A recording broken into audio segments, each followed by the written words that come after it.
DK's Take starts in 3.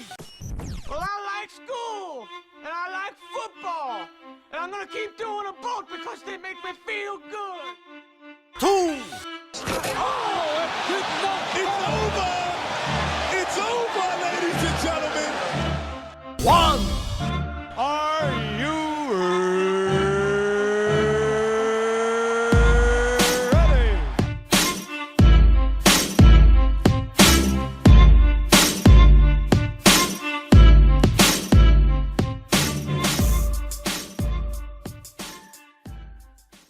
All right, hello and welcome, Maverick Nation. My name is DK Kellum, and I think I have Sonny on the phone. You on the phone, Sonny?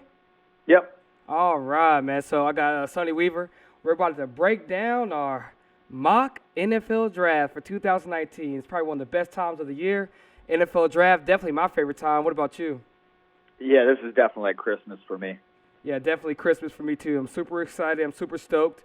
We're going to give you a full first round mock, full breakdown. But before we get into that, let's go ahead and just let me ask Sonny. You know, he has connections throughout the community when it comes to the NFL. So go ahead and tell me what you're hearing out there.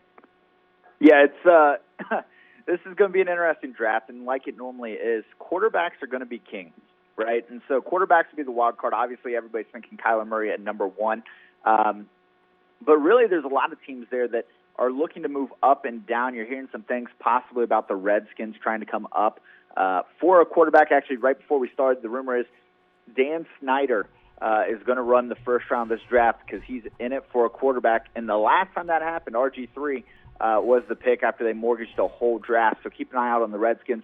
Also, the rumors around the Raiders are heating up a little bit that they could possibly take one at 4. We'll talk about that a little bit. But, yeah, don't be surprised here. If, as we're giving our mock drafts, we talk about potential trades, guys are looking to move up, down, sideways, out, whatever it may be. Because as me and DK agreed on before this is a no-trade mock. Yeah, definitely a no-trade mock. We don't want to get people confused or, anything of that nature. So if you had to take a big gander of something that's going to happen out of the blue, what do you think it would be? You know what? That one's tough. I think you're going to see one team, if not two, trade into the back end of this draft for quarterbacks. I think this draft could have anywhere between 2 and 5 quarterbacks. I'm actually leaning more towards 5. Now, my mock won't show that because I didn't allow trades, but I think the first round could see as many as 5 quarterbacks because of the CBA and the fifth-year option you get. And with some of these quarterbacks needing a year to develop anyways, probably taking redshirt years, don't be surprised if you see a couple teams jump back into the late 20s to get one of these fallen quarterbacks. Yeah, I totally agree. If anything, I definitely think it's going to be 4 quarterbacks taken, possibly 5 with Will Grier, leading the back end. I don't have 4 or 5 quarterbacks in my mock draft, but at the same time, we know how it is. And like you said, the 5-year option, the 5th-year option is big right there when it comes to drafting quarterbacks, especially because, that quarterback money is sky high. Yeah, it's a huge deal now. What about who do you see? We talked about this a little bit last week. Who do you see falling in the draft? Yeah, the guy for me is Rashawn Gary out of Michigan. I think you guys will notice here as we go through this mock draft. He actually is not going to be in the first round. I have him fallen completely out of the first round. I think between the shoulder issue, it just came out. The labrum is torn shoulder he played with this year.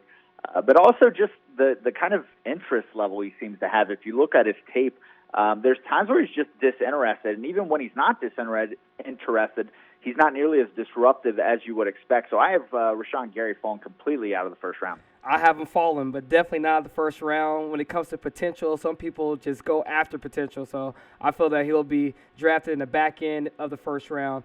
Who is climbing up the draft right now? Well, I don't want to give away all my secrets, DK, but you know what? What I will say is a safety you're not going to see in here. I had him in my mock draft 1.0 to another place I talk to often. But Darnell Savage, safety out of Maryland, The rumor is he could be looking somewhere in that 20 to 26 range. 4-year starter at Maryland. A lot of people really like what he brings to the table. Maybe not a standout superstar, but the kind of guy you can put in there and anchor the back end of the secondary for 10 years. Do not be surprised if you hear his name called year one. In fact, I did hear a rumor that Steelers possibly at 20, the year after taking Edmonds from Virginia Tech in kind of a reach in the first round, could be interested in Savage at pick number 20. All right, so you ready to get to it? Yeah, let's go. All right, so with the first overall pick, the Cardinals select. This one's tough. This one's tough. In my mock 1.0, I actually had him going with Nick Bosa. However, this is my mock 2.0. And in my mock 2.0, I went with quarterback Kyler Murray, Oklahoma. Now, let's talk about what this means. I actually believe the Cardinals want to trade this pick. I believe the Cardinals want to trade this pick not only somebody who wants Kyler Murray, but somebody who wants Nick Bosa. Because I feel like there's a lot of teams that would love to get Bosa or Williams, and the only way you can guarantee that is if you get to one, because what the 49ers are doing at 2 is still yet to be determined. And so I think there's teams that are on the phone right now trying to knock on this door. Because we don't allow trades, I think the Cardinals are staying put. They're going to take Kyler Murray. They've done a really good job the last week or two trying to drive up the price on Josh Rosen. The rumor was there were offers on the table for 2 as early or as late as a couple weeks ago. You've seen him report to camp. Cliff Kingsbury said that he's a top 10 pick for a reason, so on and so forth. They're really trying to sell that narrative. But when it comes down to it, I do think the Cardinals are going to take Kyler Murray. Too much smoke there. I think there's a fire. Yeah, there's no way that the Cardinals are trading this pick. They can't go back to Rosen after this point. I got the Cardinals also selecting Kyler Murray. I mean, new coach and Cliff Kingsbury. I mean, he recruited him out of high school, recruited him to try to come over as a transfer over to Texas Tech. He's very explosive. He can run the ball, but looks to pass down the field, shows good accuracy and touch, and he can make every throw. Yeah, I think we're going to have back-to-back Heisman's number 1 draft picks from Oklahoma. So moving over to number 2, the San Francisco 49ers select. That's going to be Nick Bosa, edge from Ohio State University. And this one seems like it would be obvious, but I think Quinnen Williams is definitely in discussion here for number 2. What Bosa brings, though, is a lot more versatility and upside compared to Williams, who's playing interior defensive lineman, defensive tackle, probably a 3 technique. They do have a lot of guys like that on the roster. They got DeForest Buckner. Solomon Thomas hasn't quite worked out yet, but he still has potential. Whereas you look on the edge side of that, they just trade for Dee Ford. You put Bosa on the other side. You're seeing a lot of one-on-one matchups at that point. I think Bosa has a more immediate impact for the 49ers, so I think that's where they go. Yeah, I totally agree. I also picked Nick Bosa as my number 2 pick. The 49ers have drafted 3 defensive linemen in the last 4 years in the first round, and none of them have been a consistent pass rusher like Bosa can be. Solomon Thomas, even though he's in his second year, he still needs to find himself. But I think Bosa's an instant impact player. He's explosive. He has really good bend, and he has good genes. I mean, his dad played in the NFL, and his brother's playing now in the NFL for the Chargers. Enjoy Bosa. His handwork, along with his disengagement coming off blocks, is second to none in his draft, and I think he's either 1 or 2 as the best prospect in the draft. All right, moving on to number 3, the Jets select. I've got the Jets taking Quinnen Williams here. I have the Jets taking Quinnen Williams because this is the best player available here. And because I don't allow trades in this, that's who they're going to go with. I haven't taken Josh Allen in mock 1.0. However, I didn't have Williams falling in 1.0, which now makes this a BPA-type pick. The Jets are one of those teams who would love to get back. They want to move back. Don't be surprised if this is where the Redskins look to go, just because the Raiders have hinted at getting a quarterback. I think the Jets would love to trade all the way back to 15 because they've got some holes and pick a pretty nice haul to do so. So watch for the Jets to move back here, but just assuming they have to stay set here, Quinnen Williams, Alabama, he's the best player on the board. And we finally disagree, but I also have a parentheses. We'll be looking for a trade partner. From what I've been hearing, it's unlikely that they'll be able to find a trade partner because no one's willing to give up so much in such a deep draft, especially in the trenches. But the Jets, I have them picking Josh Allen. The Jets haven't had a prime pass rusher since 2005 with Jonathan Abraham. Josh Allen had 14.5 sacks his first 3 seasons, and he came back his senior year and had 17 sacks, was SEC Defensive Player of the Year. Coming back for his senior season, he put on 15 pounds of muscle in the offseason. He has he has a quick first step, but he can also win with power, and he has the athleticism to drop into coverage. I think this is a good pick because I think the Jets are actually looking for a pass rusher, even though I think Quentin Williams is the better player at this position, but I think that they will settle for the pass rusher. All right, moving on to the Raiders. Who do they take at number 4? So this is one I do want to point out just in case it happens because I called it on my mock 1.0 that, like I said, I did somewhere else. I had the Raiders originally taking quarterback Dwayne Haskins. And actually in that mock, I had him as the first quarterback off the board.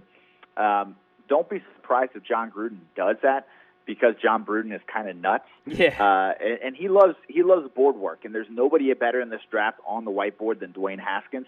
So that was my upset I was calling before. However, with Murray going 1 in this draft, I decided to go a little bit more conservative. I have Ed Oliver of Houston going there to play for John Gruden and the Raiders. Their defense needs a pass rusher, obviously with Khalil Mack gone. Instead of looking for an outside rusher, they get the inside rush out of Ed Oliver. I actually think Oliver can play outside on the end, kind of like a Michael Bennett, on base packages and kick inside, pair with Maurice Hurst, who they got just, I believe, last year from Michigan.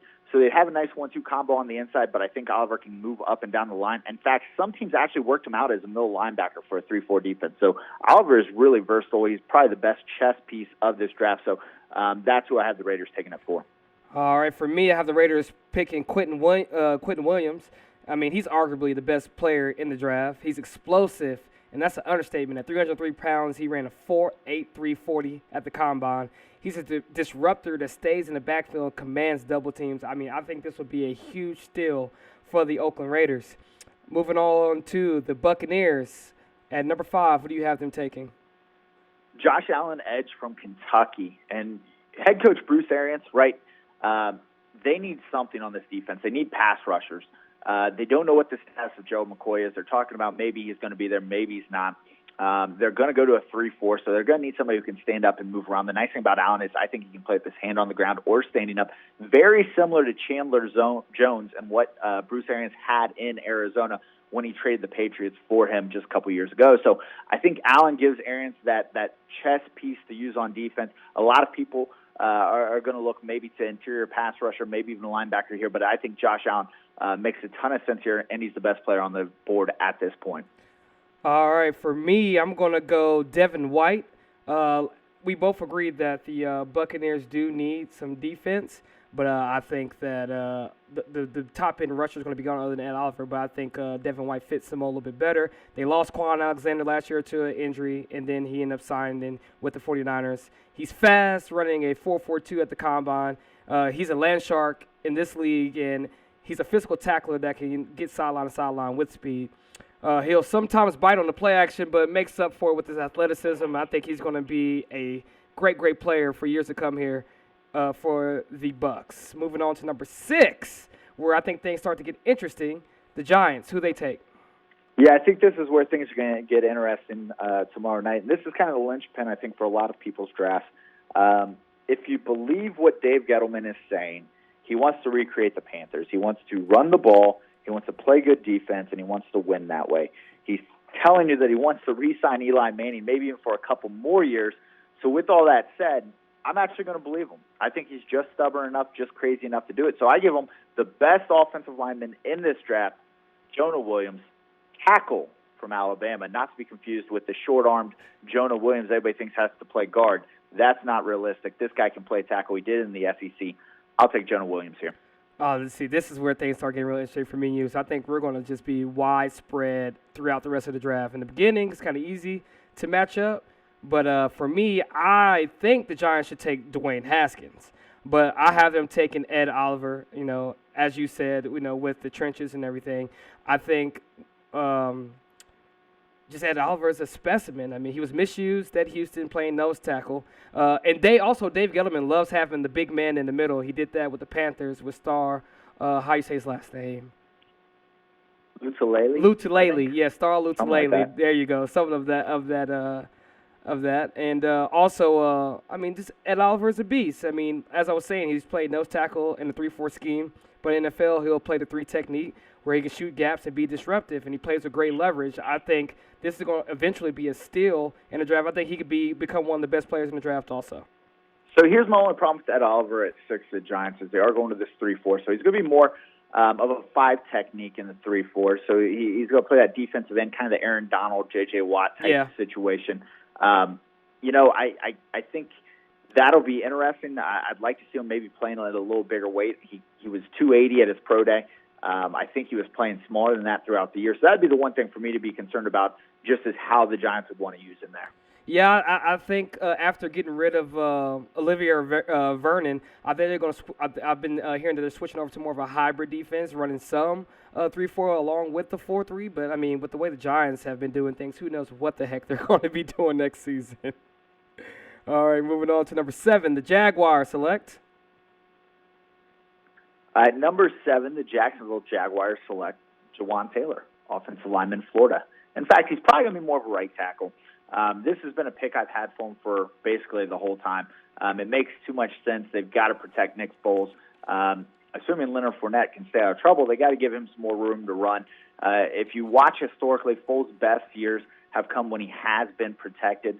That's something the Jaguars are not equipped to do right now. And I think if they really want to kickstart this offense, they will go with an offensive lineman here. Obviously, weapons for Foles could also be in play here. Maybe a tight end like T.J. Hawkinson, maybe a wide receiver. But I think 7's a little high for any of the wide receivers here. So we went with Jawaan Taylor, Florida. I also went with Jawaan Taylor from Florida.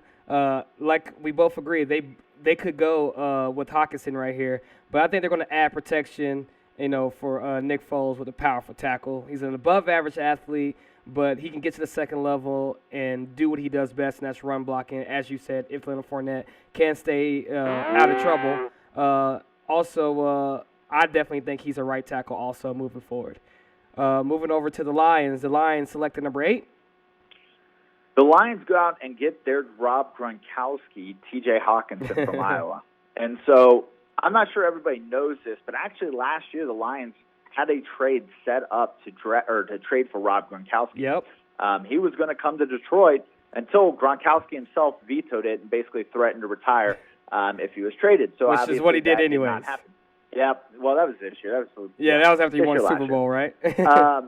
But, yeah, in reality, Matt Patricia is basically trying to recreate the Patriots. We talked about it after the free agency show where basically he's just trying to bring in all the former Patriots. He's trying to build in that mold, and I think Hawkinson can both run, protect, and go out and actually catch. And I think that's going to be the big deal here in Detroit. Give Matthew Stafford another weapon.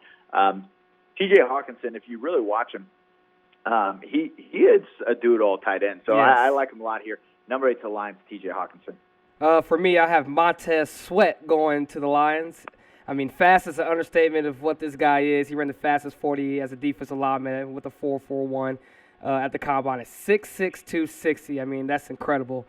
He does have heart conditions, which can make him slip down the draft like Maurice Hurst did, as we talked about earlier, for the Raiders, who ended up getting picked last season in the 5th round. Sweat could set up a tandem with Flowers for years to come, and I think that just set the edge on both sides. I think that'll be a huge pickup for the Lions, and with Matt Patricia being a defensive-minded type of guy, that's kind of where I see them going. Moving over to number 9, who do you have the Buffalo Bills selecting? Funny you should mention Montez Sweat. Because that's where you're going to go at 9. That's where I'm going to go, but full disclosure here, I'm not high on Montez Sweat. I know you're not. I honestly wouldn't have him this high at all. Well, remember we talked about this about 2 months ago, and I was saying he would be a top 10. He was like, there's no way he could be a top 10. I think just athletic ability-wise, he's going to go in the top 10. Yeah, so let me mention some things here. I got a couple problems with him, but you know what? Hey, it's not what I think, it's what the Bills think, and I think the Bills like him. They did bring him in on visit. But my problem with Sweat, physical freak, yes. Some character issues, yes. Most people don't even realize he was at Michigan State for 2 years, but only played in 1, maybe 2 games. He got thrown out of school. He's not been very forthcoming, at least publicly, about why. some of the rumors are it was pot. Some of it was he stole a bicycle. I think there's more to it based on some things I've heard. But nonetheless, I think he goes here at 9 if he works out, right, and if he can live up to his potential. Jerry Hughes is still on the other side, but he's not getting any younger. I think you get another solid defender on what is already a dangerously underrated defense in Buffalo. Their defense actually wasn't the problem last year. It was 100% the offense's problem. So I think Sweat can give them the pass rusher they need to make that secondary especially look even better. I mean, we flip-flopped on this one. I have the Bills taking T.J. Hockenson. I mean, without many weapons last season, the Bills tried to add some pieces in off-season, adding Cole Beasley, John Brown, to stretch the field. And I think they need to get a security blanket for Josh Allen. Hockenson is a dynamic tight end who can, run past you. He can run through you, or he can literally jump over you. Many ESPN top 10 highlights of him jumping over opponents. And I also think he's the best blocker in the draft at tight end. So I really feel like this would be a good pickup if he slides down past the Lions or even past Jaguars to the Bills and give Josh Allen someone to throw to as a safety blanket. Moving over to number 10, who do you have the Denver Broncos taking? This one hurts me as a Bengals fan because I'd love for this guy to make it to number 11, but he just comes up one pick short. I think it's a place where the Bengals may try to jump in front of, but in this case, no trade. So we're going with linebacker from LSU, Devin White. A lot of people are going to say, wow, hold on. I got to stop you. Devin White all the way to 10? Yes, sir. Oh, wow. I can't wait to compare these to the draft tomorrow. Yeah. So here's the reasoning behind that, right? So Devin White, everybody loves Devin White. Stack linebackers in general tend to fall in the draft. Fans become more enamored with them than teams because they don't do a couple things. They don't really intercept the ball occasionally, and they don't sack the quarterback, again, occasionally, right? When you look at inside stack linebackers, they're kind of tackling machines. Now, what you do see, though, is this kind of Leighton Vander Esch type effect now where those kind of guys can have a bigger impact running and covering tight ends, but I think White falls here to the 10 to the Broncos. A lot of people are going to point to the Broncos and say, no, that's Drew Lock, that's quarterback. I'm not so sure about that. I don't think Elway chases. I actually think Elway's a guy that's going to come up at the backside of the first. He'll mortgage future picks to get a guy like Drew Lock, or maybe it's a Daniel Jones falling. But here at 10, I think it's Devin White. I think he solidifies that linebacking core that actually needs help. Brandon Marshall's gone. They don't really have anything on the inside of that defense right now. You put him in there, they now have a leader for the next 10 years. Before we move on, just big shout-out to Mr. Touchdown RT. I'm wearing the shirt that I bought for him. You know what I'm saying? He threw me a shout-out. Healthy and wealthy lifestyle. I see you too, bro. Moving on to my number 10. I got a Denver Broncos taking Dwayne Haskins. This is a dream scenario for Denver. Sources around the NFL say Elway loves Drew Lock, but he wouldn't be able to pass up on Dwayne Haskins. Haskins might fall because of the shape he came in at the Combine, and he was a one-year wonder. He's just have 1 year of production. Last season, he passed for 50 touchdowns at a 70% completion rating. He's a traditional pocket passer, but does have the mobility to be able to move around the pocket. I think John Elway will run to the podium if Dwayne Haskins is still on the board here at 10. All right. Yeah, that's going to be a big one. I think we talked about linchpins in this draft. It's quarterbacks, right? That's what it comes down to. Is really this draft can get wild if somebody like a Redskins go all the way up to 3 and take a quarterback at 3. Maybe Murray's off the board at 1. Redskins come up to 3, grab Haskins. Now all heck's going to break loose because some of these teams that thought, okay, maybe somebody will fall to me, now they're jumping up the board trying to get guys reaching, almost similar to that Cam Newton draft where you saw all those guys, the Christian Ponders, your Jake Lockers start going really quickly because people just kind of panicked. All right, so that's our top 10. So go ahead and just give me your top 10 once again. I've got for my top 10, Kyler Murray at 1, Nick Bosa at 2, Quinnen Williams at 3. 4 to the Raiders, it's Ed Oliver. 5 to the Bucks is Josh Allen. 6 Giants is Jonah Williams. 7 is Jawan Taylor to the Jaguars. 8 T.J. Hockenson to the Lions. 9 Montez Sweat to the Bills. And 10 Devin White to the Broncos. And for me, the Cardinals select Kyler Murray at 1, Niners Nick Bosa at 2, Jets Josh Allen at 3, Raiders Quinnen Williams at 4, Bucks Devin White at 5, Giants Ed Oliver at 6, Jags Jawan Taylor at 7, Lions Montez Sweat at 8, Bills T.J. Hockenson at 9, and Denver Broncos, Dwayne Haskin at 10. All right, moving over to number 11, your team, the Cincinnati Bengals, select. Wait, first off, who did you say the Giants take at 6? Ed Oliver. Okay. All right. Just want to make sure. What did you thought? At 11, the Cincinnati Bengals, I think this is a pretty obvious choice if you follow most people. Devin Bush, linebacker, Michigan. I don't think it's really up in the air at this point. Assuming Bush is there now, I think if Bush is gone, they'll trade back and try to get a lineman maybe in that 15 to 20 range. But assuming Bush is here at 11, I think Devin Bush is the play. That linebacking core, I'm not sure if people know this. Actually, they are historically the worst coverage linebacking core in NFL history. They surrendered more yards by a linebacking core than any linebacking core in the history of the NFL. They were horrible, and Burfict's gone, so it got even worse. They've got to get a linebacker in here, and that's Devin Bush. Oh, we agree on something. I also think it's Devin Bush. But before I go into my tangent, let me just ask you a quick question. So in the top 10, who do you think is more liable to make a trade in the top 10? Like out of the top 10 teams, which team is going to trade out and trade back? I think actually it's the Lions. I think the Lions are the most likely to get out of the top 10. I think people are going to want to beat John Elway and the Broncos to a quarterback just in case, so I could see the Redskins jumping up to 8 if quarterback falls past 6. So look for the Lions to be maybe your mover back in the draft. They've really not even been shy about it. They've come out publicly and said they want to get out of the 8th pick. Yeah, I totally agree. I have either the Lions or the Bills. I mean, as you posted in the group chat not too long ago, the Bills feel like, they have no holes. Even though, they're not the greatest of players, they spent a lot of money in free agency bringing in guys. So I think it's either 8 or 9 where someone's going to jump up, especially if a quarterback is available. So going back to 11, the Bengals, I have selecting Devin Bush. Like Devin White, he ran a fast 40 at the combine at 4.43. I think he is the best coverage linebacker in the draft, and he can also be a solid pass rusher. And as you said, the Bengals have the worst linebacking passing coverage of all time in NFL history. He's a high motor guy. He's always at a high motor at all times, and while in pursuit, he's one of the few guys that can hit that next gear that others don't have. So I think this would be a great pick here for the Bengals. Moving over to number 12, the Packers select. At number 12, I've got the Green Bay Packers selecting one of my favorites, offensive tackle Andre Dillard of Washington State. Oh, wow. Ideally, I think with Hawkinson there, they would take him, but I think he's off the board in this case. So they're going to look to the O-line. Andre Dillard is the best pass-protecting lineman in this draft, and I think that's the key there. Aaron Rodgers loves to check out of the run and throw the ball, throwing 40-plus times like it's nothing. And so I think what you're looking there is you're looking for Brian Balaga's replacement down the line. I think he can step in and play somewhere on the line, maybe actually kicking Balaga inside at some point.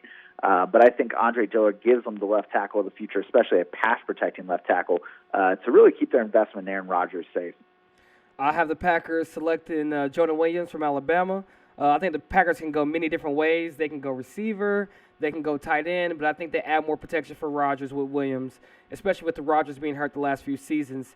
He started snaps as a freshman at right tackle, and I think he could be transitioned to the left side.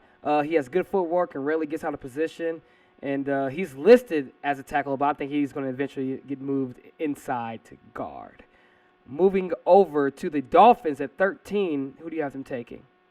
A little bit of a run on offensive linemen here. I have the Dolphins going with Dalton Reisner, offensive tackle, Kansas State. Wow. 1.0, I had Jonah Williams falling here to 13. I think he goes top 10 now. Reisner's a little underrated, and I think people this is one where the public are going to think it's a reach. I think people in the NFL circles actually like him a lot more than the public do. If you want to see why, go turn on Reisner playing against Mississippi State, where he was matched up against none other than Montez Sweat. And in that game, he allowed, and this is a very generous half a sack, and that was mainly because his quarterback ran into the back of him, and then Sweat reached around and grabbed him. But he stonewalled him for the most part. Reisner won that matchup. I think a lot of people see him as maybe a guard, but he can play tackle. I would like to try him on the outside as a tackle first before kicking him inside. But really what it comes down to here is people are going to say quarterback. I don't think that's the case. I think the Dolphins are taking a long-term approach here. Adam Gase The rumor is he wanted out because they wanted to tank for their quarterback in the next year or two. Tank for Tua. And I think really what's happening here is they're going to build a better team for a rookie quarterback to come in before they just pick a rookie quarterback and throw him to the fire. The Dolphins are desperately going to try to trade out his position. I do not think they want to be here at all. I think they want to continue to collect picks, maybe even get a first-round pick for next year. But they will not be going quarterback here. I totally agree with you. I feel like they're going to be eyeing the trenches. You went offensive lineman, correctly? Yep. All right, so I'm going to go on the defensive end. I have them taking Brian Burns.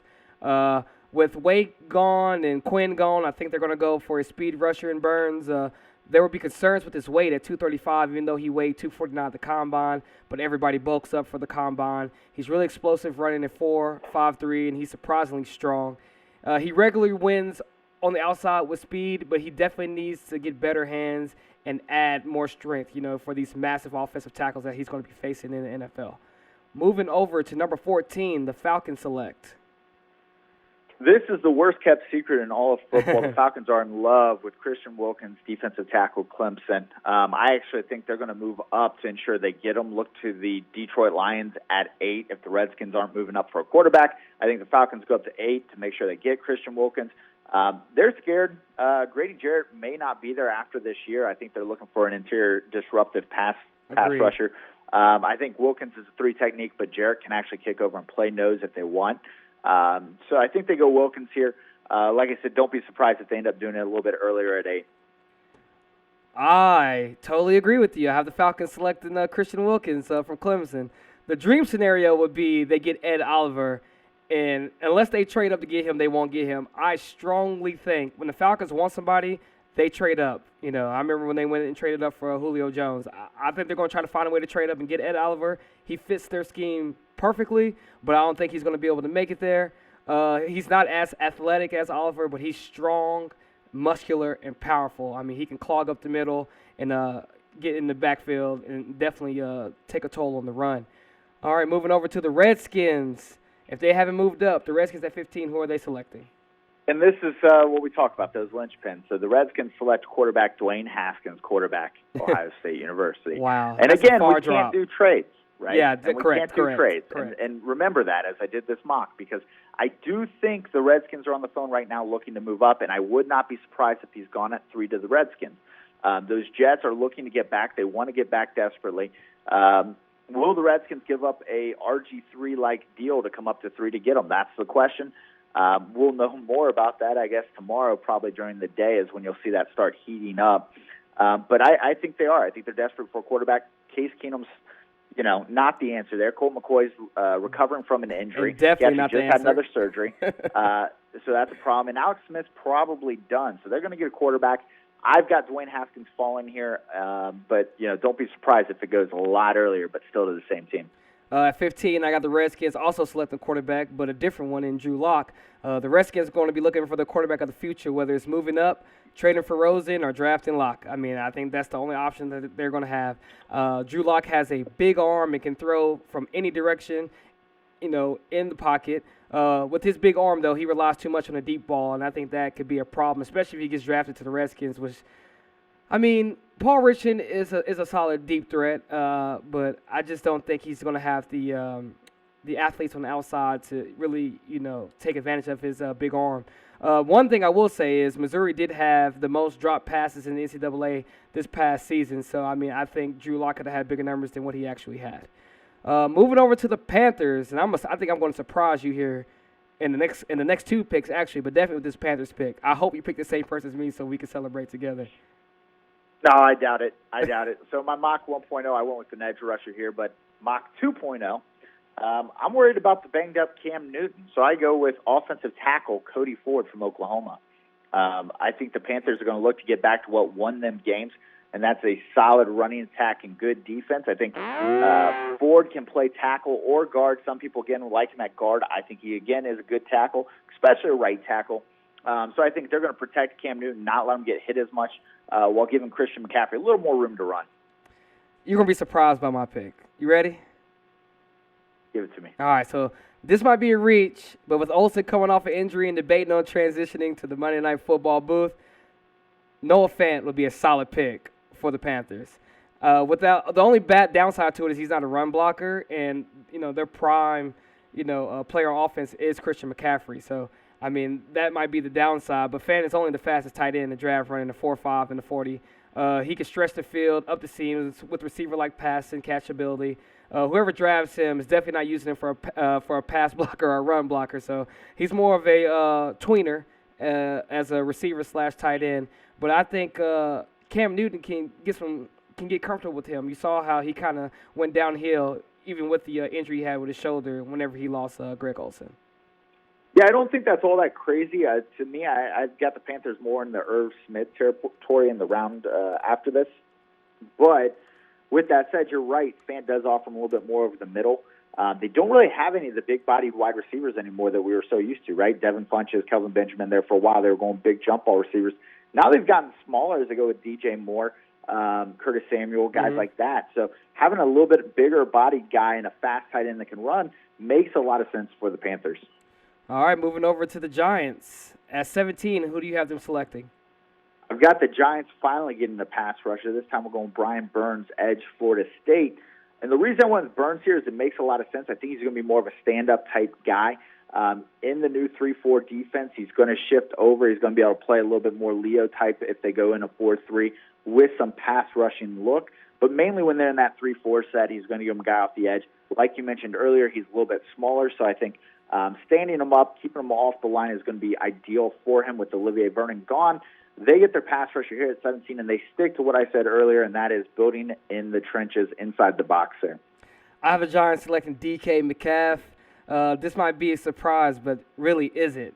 I mean, with Odell gone and no QB worthy of the 17th pick, this guy's athleticism is he's a specimen, and I think he would be a quote-unquote plug-and-play player. He ran a 4.33 at the combine, so he can stretch the field, and he's physical at the point of attack. The issue is the poor shoulder run in the three-cone drill, which in comparison is to Tom Brady. And if you have anything compared to Tom Brady as far as athleticism and running, that cannot be a good thing. The question is, can he run any other routes than the go route? And I think this pick has the biggest potential to be the biggest boom or bust pick in the draft. All right, moving over to the Minnesota Vikings at 18. Who do you have them selecting? A little bit of a run here lately, but we're going to go back to the offensive line, and we're going to go with Greg Little, offensive tackle out of Ole Miss. The Vikings probably wanted Cody Ford to fall to him at 18. He didn't quite make it there, so they're going to get a consolation prize. It's a pretty good one. That's Greg Little.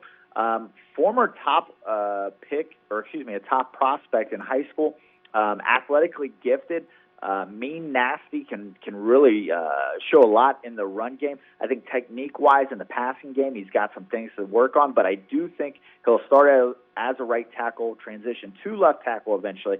But in Minnesota, where the offensive line has just been so disastrous, Kirk Cousins got hit way too many times last year, especially for the amount of money you're paying him. I think Little is a nice upgrade here for the Vikings. I also have the Vikings going offensive lineman with Cody Ford from Oklahoma University. I mean, the Vikings are in a perfect position if the draft board falls this way with their choice between Cody Ford or Dillard.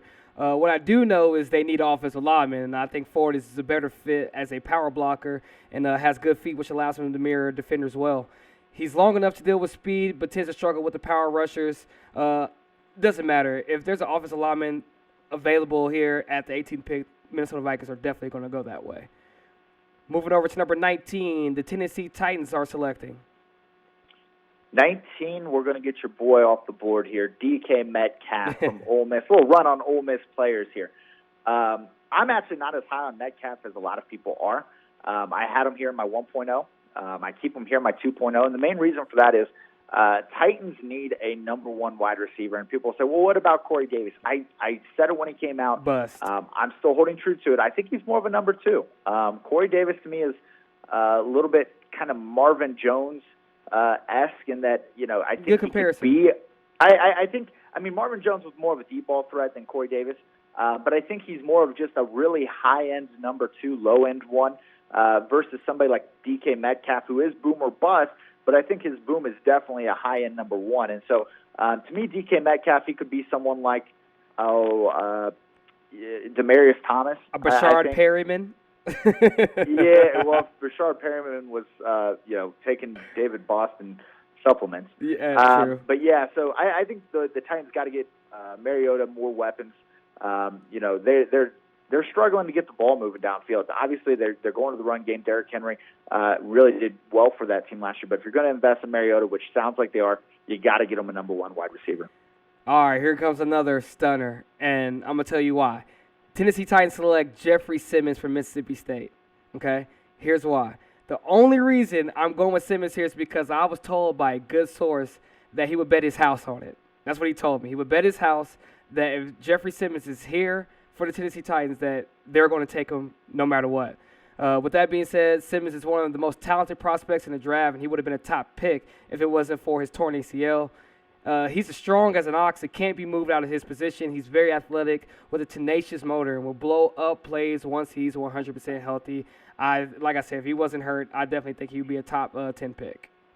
Yeah, and here's the problem with Simmons, right? And we'll talk about it a little bit later when I have him going. But, you know, coming off that ACL so late in the process, right, it was actually why he was training back in February, which means you're probably not going to get him until next season. But even still, it's really more of an 18-month rehab, especially for defensive linemen on ACL injuries. So you're really going to miss about a year and a half of them. And I kind of got to wonder what the plan in Tennessee is. You know, I think I don't want to say Vrabel's on the hot seat, but I think they're expecting some things out of them this year. And if they don't get some weapons to help them win now, I'm not sure Vrabel's going to be around to really get the benefit from that pick. Yeah, I mean, like I said, if it wasn't for the guy that I talked to that told me that he would bet his house on them taking Simmons, then I wouldn't have went with that. But Did you take that bet? Are you going to get his house? Am I going to take the bet? No, I don't bet unless I have guarantee that I can win. That's the only time I ever bet. Other than that, I'll never bet. I just got back from Vegas, and I didn't gamble not one time. I went to Vegas 2 weeks ago. I didn't even play the penny slots, man. I do not mess around with no guarantees when it comes to gambling. Moving over to number 20, the Pittsburgh Steelers select Byron Murphy, cornerback, Washington. Mm-hmm. People may say, well, what about Greedy Williams? I think Greedy Williams is so all over the board right now on people's draft boards. I've heard rumors that some guys have him as like the third best corner in this draft. I've heard some people say he's the 10th best corner in this draft. He's raw, and so really if you look at the Steelers team, as much as they tried to move to a little bit more man this past year, they're still a zone-based team. Byron Murphy offers the best zone coverage in this draft. I think he's ready to play right away. And after the bust, it was Artie Burns. I think they have to go ahead and get a cornerback here. But as I mentioned before we started the show, do not be surprised if the Steelers reach at 20 for yet another safety. Yeah, I have a cornerback also, but I have Greedy Williams here. You took the bait. Yeah, I did take the bait. The Steelers will have their pick of the litter at cornerback, but I think Greedy Williams has the most upside of all the cornerbacks. Williams is the best man cover corner in the draft, even though the Steelers do play more of his own scheme. But he has sensational speed, length, standing at 6'2", and he's full of confidence. Now, I don't know if they want to bring in another guy in Pittsburgh that's full of himself with confidence, but I think he is the best cornerback as far as upside. The only downside to Williams is his lack of wanting to tackle. And playing in Pittsburgh with Mike Tomlin, who's a former defensive back, I don't think that's a good thing. Moving on to Seattle at 21, who do they select? Frank Clark is out in Seattle. Instead, they replace him with Clelin Ferrell, defensive end, Clemson. I had them in my 1.0 going with a safety, but post-Frank Clark trade, I've adjusted here for the 2.0. While Clark obviously was trending upward in Seattle, and I think he still had some room to grow, I think you get Ferrell here for a couple years on a really cheap deal, and that's good for John Snyder, because they really don't have the money to pay anybody. They're going to have to pay Bobby Wagner here soon. They just paid Russell Wilson, so they've got some issues going on there. So Seattle coming up big here, getting a really nice pass rushing prospect. For those who don't know, Mr. Sonny Weaver, who's on with me right now, this guy's probably one of the most intelligent dudes I know. And anytime we agree with something, I feel like I'm smart too, because I also have Seattle picking Clelin Ferrell from Clemson. After trading All-Pro pass rusher Frank Clark, look for Seattle to place him with Ferrell. Ferrell isn't Clark, but he is cheaper. He's not $21 million a year. He dominated college with his first quick step and good change of direction. He needs to get stronger sooner than later, but I think this is a great pick right here for the Seattle Seahawks. Moving over to the Ravens, who do you have them selecting?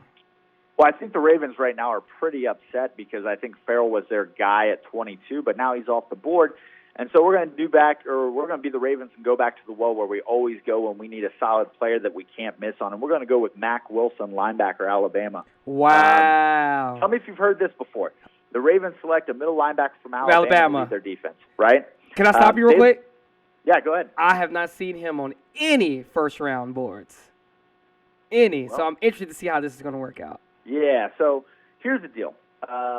What you get with Alabama linebackers is you get solid play. They know how to call an NFL defense because they're making those checks at Alabama. And so if you want a guy, Donta Hightower, for instance, right? He's not the most physically gifted linebacker, but he knows how to get Bill Belichick's complex scheme up and going.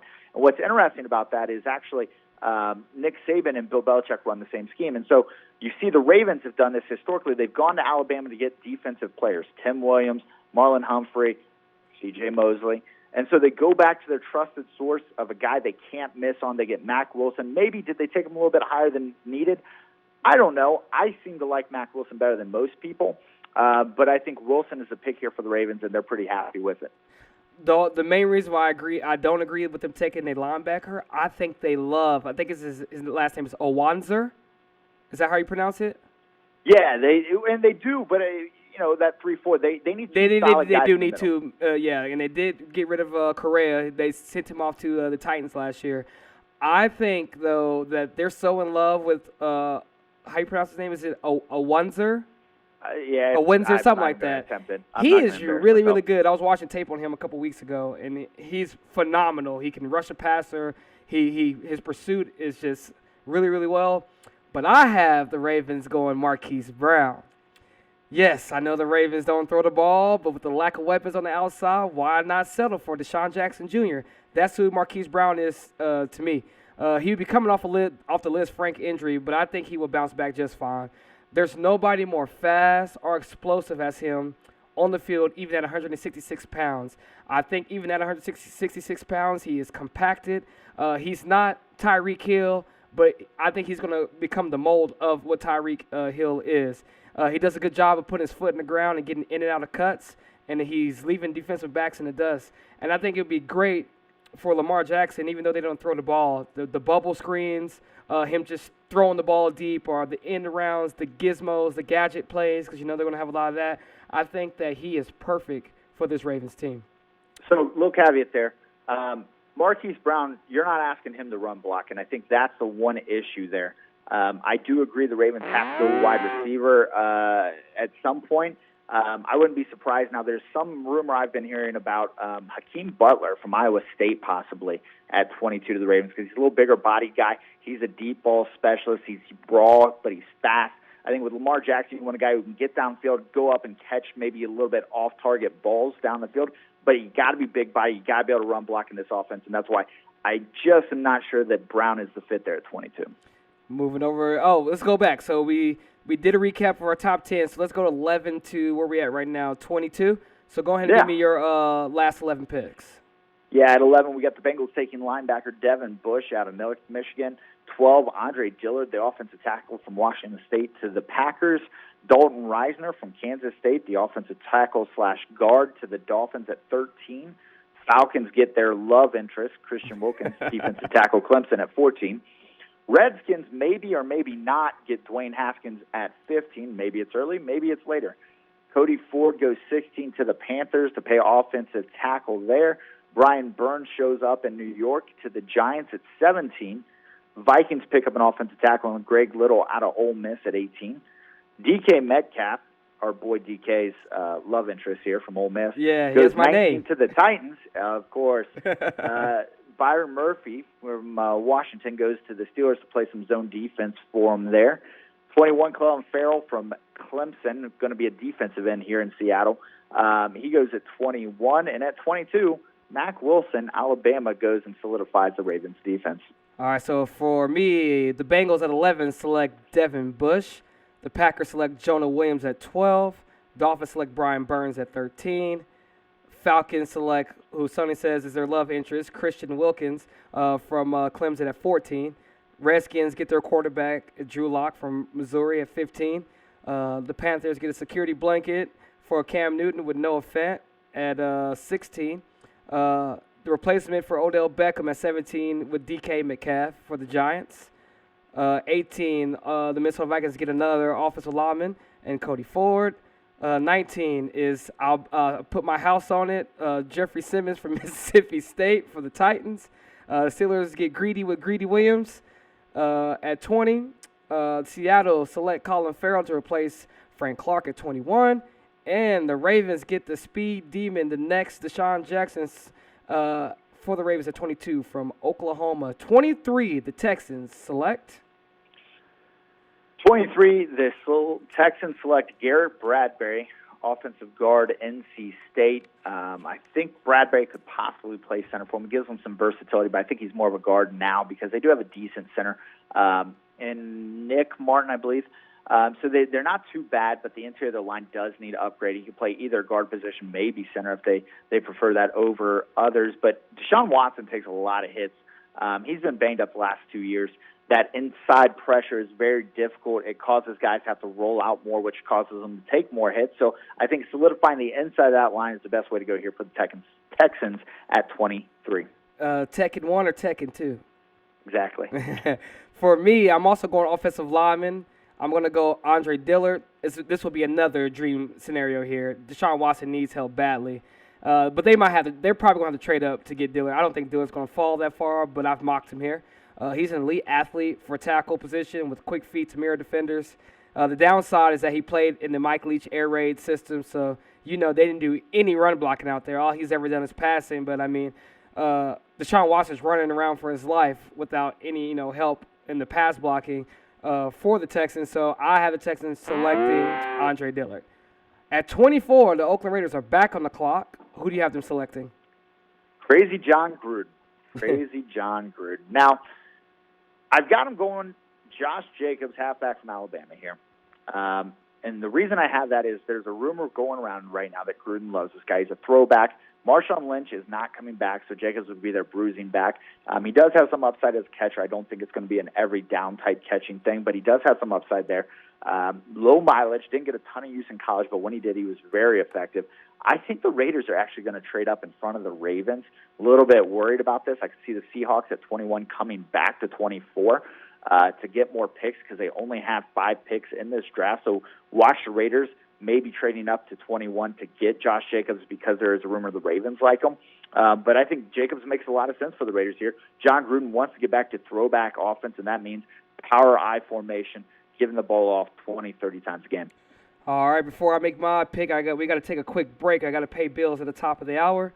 You're listening to DK's Take 2019 Mock NFL Draft with Sonny Weaver on MavRadio.fm. And we are back after that quick commercial break, paying a couple bills. With the 24th pick, I have the Oakland Raiders selecting Rashawn Gary. He is finally going to get picked up. He doesn't slide out of my first round. The Raiders lacked pass rushers last year, getting a season-low 13 sacks. Not saying Rashawn Gary is the greatest pass rusher, but, you put him with Quentin Williams, there, and then with what they did in the 5th round last year with his fellow teammate from Michigan. With Gary falling down the draft due to lack of production on the field at Michigan, that's why he fell. His talent is undeniable. He was a top recruit coming out of high school. He was the number 1 recruit, actually, coming out of high school.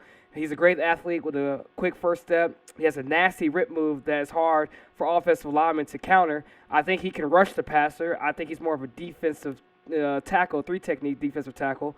But I think that he's going to be there, and I think that John Gruden's not going to be able to resist. I'm moving over to the 25th pick. The Eagles select. One quick note there on the Raiders and your pick of Rashawn Gary. I actually had that in my mock 1.0 because, again, Gruden's just crazy enough to do that kind of stuff. So I would not be surprised if that were to happen. At 25, I had the Philadelphia Eagles taking Jonathan Abrams, safety, Mississippi State. A lot of teams like Abrams. I think he is more of a box safety, but he does show enough in coverage to make you think he can do it. Eagles still do play a little bit of that box safety. Malcolm Jenkins at time is a willing defender out of the slot. They'll roll him down in the slot and more of a run fit that can cover. I think Abrams kind of may take that role over early on and let Jenkins stay back just to preserve his body a little bit more. I wouldn't be surprised if the pick's Nasir Adderley here either, but I think Abrams is the guy here at 25 to the Eagles. I have the Eagles selecting Dexter Lawrence from Clemson. This is a luxury pick here for Philly. Continue to stock up at the D-line. Lawrence demands double teams, and he pushes the pocket back. He's not a pure pass rusher, but he does a great job of getting his hands up and knocking down passes, something that J.J. Watt is kind of famous for. He will definitely plug up the middle when it comes to stopping the run and everything of that nature. I think it's just going to be like a luxury pick for Philly. I think they should go secondary. I just didn't give him secondary. I actually don't even have a safety going in the first round. There's no way that's going to not happen, but I guess we just have to wait and see. The Colts, 26, Sonny Weaver. Who do you have him taking? Well, in your mock, the Colts are pretty upset because in my mock, they were going to take Dexter Lawrence, defensive tackle from Clemson. I think this defense is looking for a guy to plug the hole in the middle of this line. Lawrence at 340 pounds is a very agile 340 pounds. He's a top run defender, but he's got some plus pass rushing ability. I think on this defense, with what they've done in terms of having some defensive help in terms of run defense with the linebacking core and the safeties, just fixing a few things up front could make this defense one of the best defenses in the NFL. This is going to be a steal if this comes down to this. I have him taking Byron Murphy from Washington. He's the best zone cornerback in the draft at a position the Colts really need. He shows good technique and anticipation on route progressions. The only thing that might scare teams away from him and have him drop is he ran a 4.55 at the combine, but I think he's one of the top 20 prospects in the draft. Moving over to number 27, the Raiders are back on the clock now. Give us a reminder of who you had the Raiders taking in the prior two picks. Oh, I had him taking Josh Jacobs, a halfback of Alabama, at 24, and at 4 I had him taking Ed Oliver. So they've gone defense, they've gone offense, and at 27 they're going to go back on the defensive side of the ball, which they need a lot of help with. And they're going to get a cornerback here that fell all the way down to the 27th pick, and that's Greedy Williams, cornerback LSU. John Gruden gets an opportunistic pick here, and he ends up with a cornerback with a high upside. Obviously, I mentioned I've got questions on his ability to play zone. I don't think he can. I think he's good at mirroring and man, and he uses athleticism to make up for it. I'm not even sure he's going to be a great press corner, but straight man mirroring, he is, I would say, the best in this draft. So, 27, I'm not sure the Raiders are actually going to have pick 27 when it's all said and done. I think 27 and 24 may actually go together at some point to trade up, but if they're here at 27, Greedy Williams could be the pick. For me, I had the Raiders selecting Quentin Williams at 4 and Rashawn Gary at 24. And I have them going back to offense, doing what you thought they were going to do at 24, picking up Josh Jacobs. I love this kid. This is one of my favorite prospects in this draft. I mean, just watching this guy on the football field at Alabama and the way he just dominated when he touched the ball was very impressive. And I think this is going to be like one of the steals. This is going to be like he's still going to get drafted in the first round. He's going to be the only running back drafted in the first round, but like a Kareem Hunt type guy. That's what I see him being. Maybe not as good as with the hands, but definitely that type of guy. I mean, with the lack of talent at running back in the retirement of Marshawn Lynch, I think Jacobs is primed to the starting role in Oakland. He has a compact build, and he's a one-cut explosive runner. He can run around or through defenders with good speed. His hands are solid. He runs hard, and I think he's going to be a great running back for years to come in Oakland. This is where things started getting a little tough for me towards the end of this first round. I had a little trouble kind of mocking a few of these guys. We're going to Chargers, so you have them taking at 28. So this is another place where I think guys might be looking to trade back into the first. I could see 27. I could see the Raiders trying to get more capital for the future and trading out 27 for somebody looking to get back in and get a quarterback. Same thing at 28 here. Obviously, Phillip Rivers not getting any younger. I don't think they're quite ready to go quarterback in a first-round pick yet. I think that would upset Phillip Rivers a little too much. He's got a little bit of an ego that most people don't like to check. So I think instead they try to protect him, and they're going to get arguably the best interior offensive lineman here. Some people would say that's Bradbury. Others like Lindstrom from Boston College better. That's who the Chargers are going to take. Your offensive guard, Chris Lindstrom, Boston College. they're another team that doesn't protect their quarterback well. I think solidifying the inside of that offensive line would definitely help with Rivers, who can't really run to the outside, so he needs to be able to step into the pocket. Lindstrom should be able to anchor that line for the next 10 years. The Chargers are disappointed in my mock draft because the defensive linemen that they really want to play in the middle of the defense on a smaller defense are gone. So I have the Chargers reaching for Jerry Tiller from Notre Dame. It showed against the Patriots in the playoffs that they were small on the defensive line, and the Patriots ran all over them. After they found a way to stop Lamar Jackson in that opening round in the wild card, they had no answer for the Patriots. As far as Jerry Tillery is concerned, he's very disruptive, and he has raw strength. So I feel like he can be a person to put in the rotation at D tackle for the Chargers. Yeah, there's teams that 100% believe Tillery is a first-round pick. I don't know if that's much of a reach there. I think you could even see him maybe going to the 26 to the Colts, being more of a 5 technique in that offense. But yeah, I wouldn't be too surprised if Tillery went there. That's a solid pick. All right, so real quick question for those who don't understand, technique, 3 technique, 5 technique. Go ahead and explain to the listeners and a few of the viewers what it is. Well, that's just the gap they're aligning in, right? So that gets discombobulated a little bit, depending on if they're running some sort of kind of adjustment, right? So there's a 3-4 and there's a 4-3, and people normally think of it as 4 dots in front of 3, and the 3 are in between the gaps, right? And 3-4 is kind of the inverse of that. But really, you get over/under, and what that does is it readjusts guys' gap responsibility. And so a 5 technique is normally your defensive end in a 3-4 defense in kind of that base formation. You can adjust that slightly with an over/under and move them into more of like a shaded 3 technique. 3 technique is the 4-3 rush defensive tackle. Normally they're 1 gap. They will shoot up right inside of the guard, whereas the backside or the nose tackle, defensive tackle, will normally try to eat up 2 defenders and shade between the center and that guard. And so you're really trying to get 2 guys on that one side to eat the nose tackle. And so that when you hear 3 technique, nose tackle, or 1 technique, or even like a 5 technique, that's just the defensive end version of a defensive tackle for a 3-4. Yeah, I hope y'all got your notepads and pens out right there, because that's Sonny dropping knowledge for you guys out there. If you might want to go back and listen to that one again. Moving over to 29, the Seahawks are back again for their second pick. They traded Frank Clark for the first-round pick of the Chiefs. Who would the Seahawks pick at 29?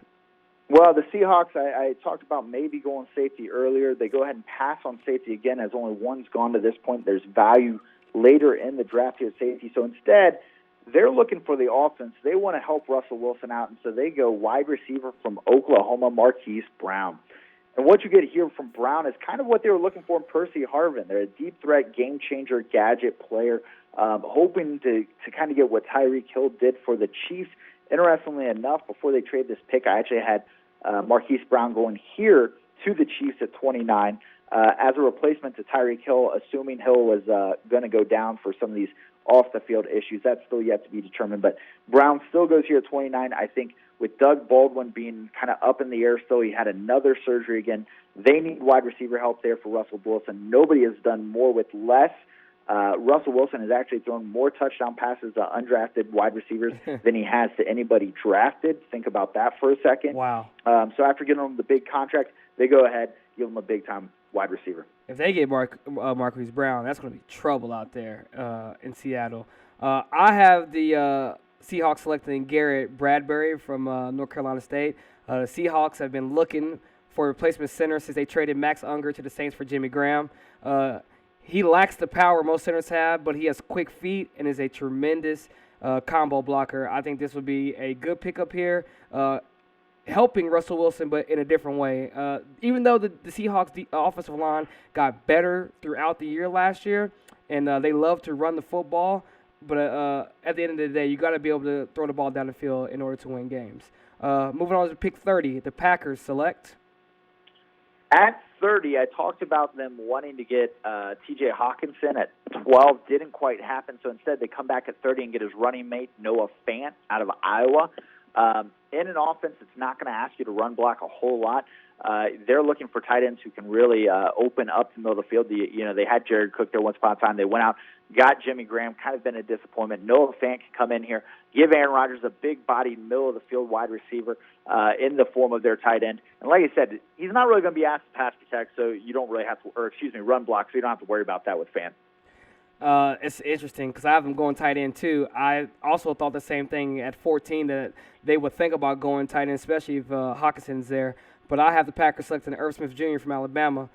Just some more help for Aaron Rodgers on the offensive side. Smith has solid hands and good speed, and is great after the catch. I mean, you've seen him, on TV with Alabama. He's a solid tight end. I don't think it's going to be 3 tight ends going in the first round, but just the way my mock fell, I think they should go tight end. And with Fant gone, this is the next best thing. All right, moving on to pick 31, almost at the end of the first round. The Rams select. At 31, they're a little upset. I think they would have loved to get Dalton Reisner, but he's just kind of taken off. And so we're going to go with another versatile lineman. We're going to go with Eric McCoy, offensive guard / center from Texas A&M. Roger Saffold's gone. Sullivan's gone. That interior offensive line has definitely weakened up. They're a team built off of play action. You've got to get a offensive lineman there that can move. McCoy can actually do that, and I think with that kind of stretch running attack to set up the play action for Jared Goff, I think McCoy makes a lot of sense because I've got questions on how well he's going to be able to pass protect, but off that run blocking scheme, I think it's going to work out for him. So I think the Rams solidify the interior of that offensive line. Yeah, I also have the Rams going offensive lineman, but Caleb McGarry from Washington. The Rams definitely need to bolster up their offensive line with all the people that they're missing from last year, as you just named. McGarry's long and tall and plays low to the ground, but he definitely lacks lateral mobility, and that kind of scares me. But at the same time, I think he's the best offensive lineman available, and with the Rams' offensive scheme, I think he could be a good fit there. Last pick, New England Patriots, and there's no way I feel like they're going to stay here at 32. They're moving up somehow, some way. Who do you have the Patriots selecting at the last pick of the first round? See, I actually think the Patriots are going to move back, and I think it's going to be classic Patriots. And they're going to move back for somebody looking to get a quarterback, and they're going to let somebody use the 32nd pick to get that fifth-year option just in the nick of time. I believe they did that last year, didn't they? Yes, they did. Interesting. But if they have to stay here, I think they stay opportunistic and they take Jeffrey Simmons, defensive tackle, Mississippi State. Reason being, at the 32nd pick, they still get the fifth-year option on him, and so they're basically going to get the redshirt year out of him with that option, and they're still going to get 4 full years what anybody down in the second round would get, right? So by getting that redshirt year, they actually get full 4 years of production out of them. I think the Patriots need some help on the inside. Obviously, it won't come this year from Simmons.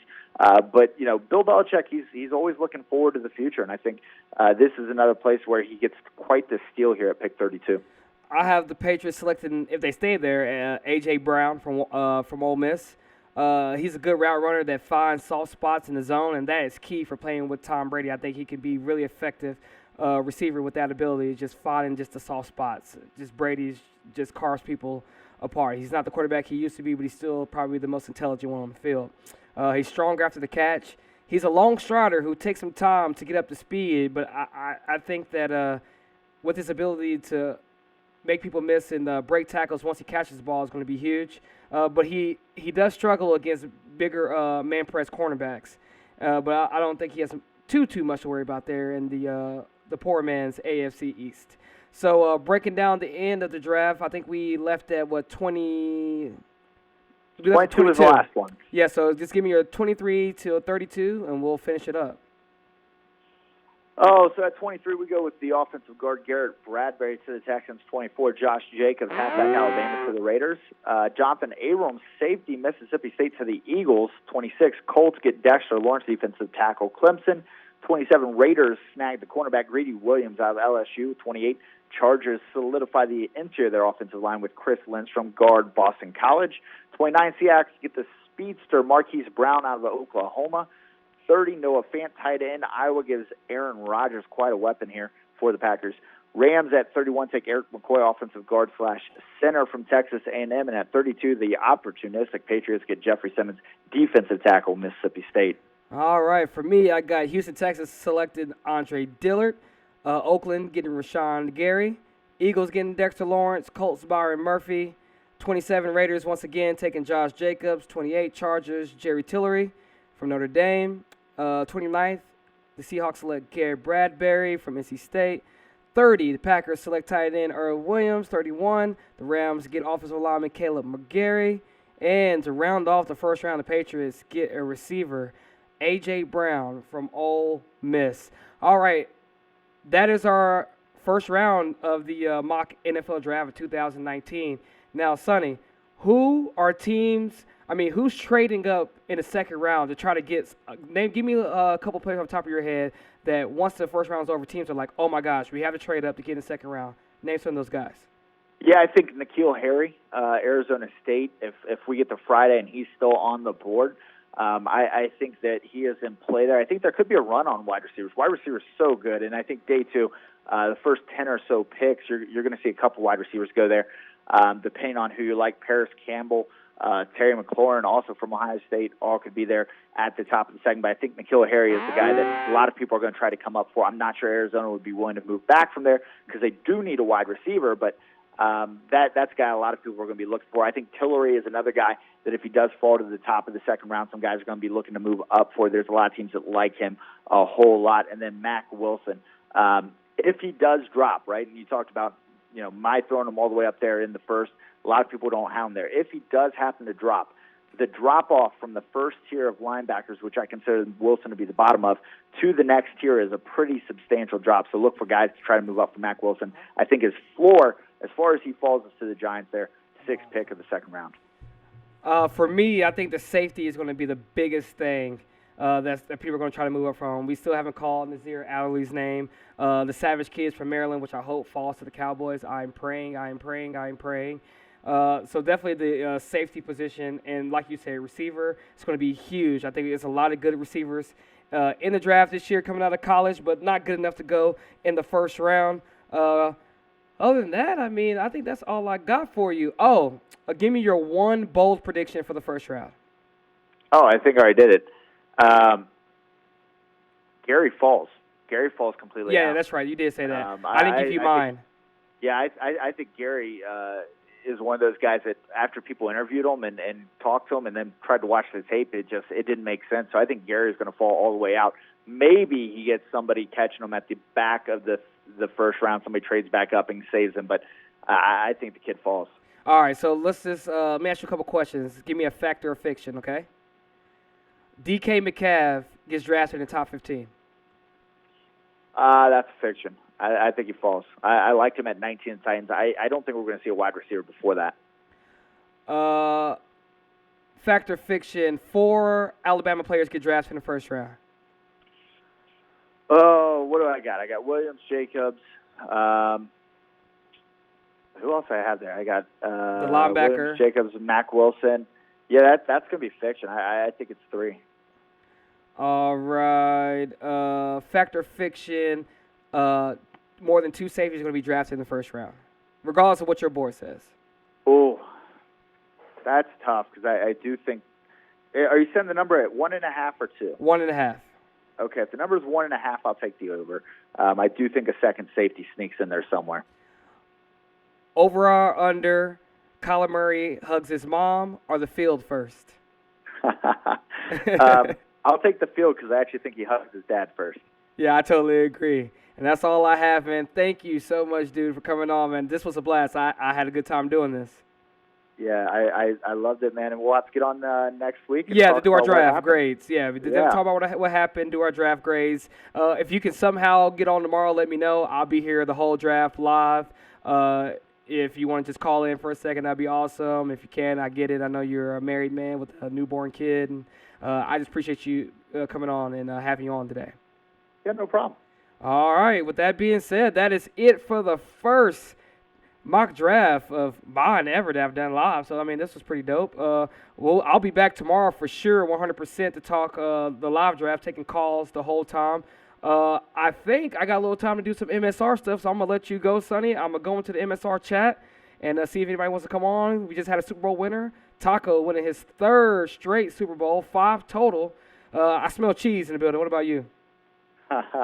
Yeah, that's we're going to have to get some investigators on it. Yeah, we got to get some investigators because I think he likes nacho cheese, Swiss cheese, American cheese, cheddar cheese. I think it's just dangerously cheesy, like Chester the Cheetah from Cheetos. All right, I'm done. We're about to get a quick commercial break. I'll be back to talk a little bit of MSR here on MavRadio.fm.